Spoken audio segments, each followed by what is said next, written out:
Alam nyo, sobrang favorite ko na si Sip to Glow. Lalo na itong si Sip Biotics 56 Billions. Instant probiotics powder siya. Yung unang videos ko nito kasi tinimpla ko siya, hindi ko pa alam, ready to, ano na ba to?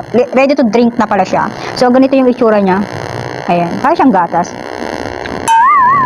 Ayan, dahil hindi pa ako magtitake na tayo. May para siyang gatas na medyo maasim ng onte.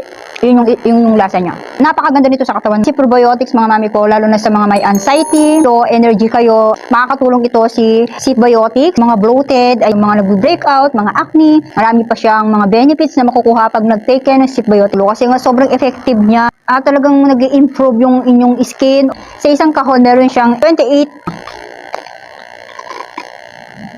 Pwede kayong uminom ito, pwede kayong mag-take nito umaga or tanghali, gabi. Nasa sa inyo na yan kung anong oras nyo gustong i-take si Biotic. Pwede mo siyang inumin. Pero for me, bago ko kumain ng tanghali, nag-take na ako nito before 30 minutes tapos bago ako kakain. Para pag napadami yung kain ko, pwede mo siyang ilabas kinabukasan. Parang ganun yung na-experience ko kay Biotics. Hindi para ka lang nagpapapak ng gatas. Ako kasi bloated ako mga sis, ayan. Bloated yung tiyan ko, kaya naman kailangan ko to.